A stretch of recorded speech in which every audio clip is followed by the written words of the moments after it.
We cannot afford $1 trillion worth of tax cuts for every millionaire and billionaire in our society. We can't afford it.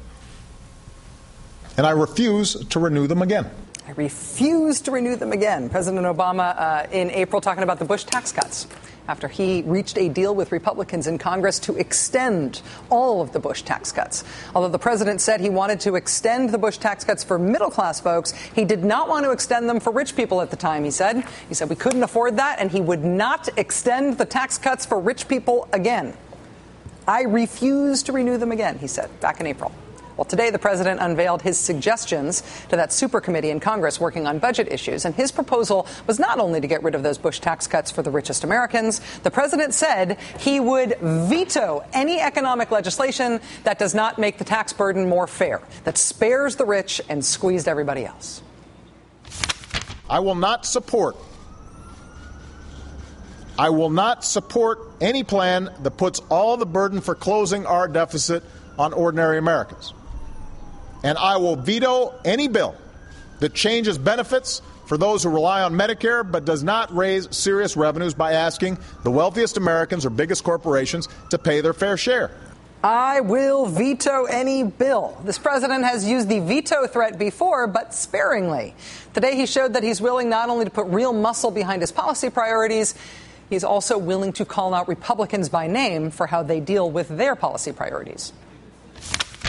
You know, last week, Speaker of the House, John Boehner, gave a speech about the economy. And to his credit, he made the point that we can't afford the kind of politics that says it's my way or the highway.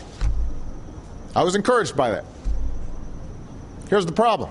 In the same speech, he also came out against any plan to cut the deficit that includes any additional revenues whatsoever. So the Speaker says we can't have it my way or the highway, and then basically says my way or the highway. So we get the line in the sand with the veto threat. We get naming and shaming his political opponents for saying one thing and doing another. And we get the president demanding policy that is kind of populist, and because of that, kind of popular, raising taxes on the rich instead of leaving grandma to go halvesies on her arthritis meds. This summer, nearly 3/4 of Americans surveyed said they support raising taxes on people with the largest incomes in America. It was the single most popular way of lowering the debt when you ask Americans about this, ahead of even raising taxes on oil and gas companies, and that's pretty popular. Americans apparently really do think the wealthy can and should pay more. They really do think, as the president suggested today, that the investor, Warren Buffett, should be taxed more heavily than the assistant who takes his calls, or at least he should be taxed as much.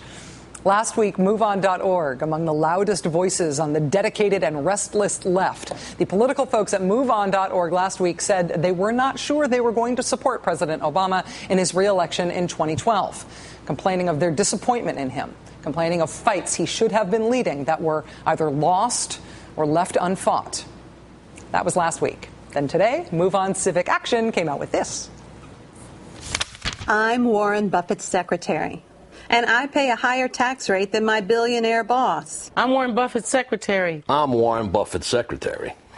I have 3 kids, make $40,000 a year, and I contribute a greater percentage of my income than many billionaires and millionaires. Most Americans want Congress to raise taxes on the wealthy, but the GOP refuses to do it. Why? Call Congress and tell them. Raise taxes on millionaires and billionaires so all Americans pay their fair share. You know, if you listen just to the Beltway media, the Democratic Party doesn't really have a base. And liberals don't really function in American politics. I have said before, and I will say again, that the way the Beltway media covers liberals in this country is sort of, on a good day, akin to the way they cover really, really, really foreign news in countries where we don't have diplomatic relations. And on a bad day, it's like covering extraterrestrial life. The Beltway media doesn't believe that liberals are important. This White House has been able to get away for a very long time without believing that the loyalty of its base is important, that the left and frankly, the center didn't have anywhere to go, that they were going to support this president and his reelection effort no matter what happened. Seeing the poll numbers on the left and among Democrats soften in recent weeks and in recent months has brought this back to the center, has brought this issue back to the center, and has made liberals a relevant point of Beltway discussion for the first time in a very long time, certainly the first time in the Barack Obama presidency. Beware of people who don't know what they're talking about discussing the ins and outs of liberal feelings about this policy. Somebody whose confidence as a liberal and whose prominence as a member of the restless left, Academy Award-winning filmmaker Michael Moore, will join us next for the interview.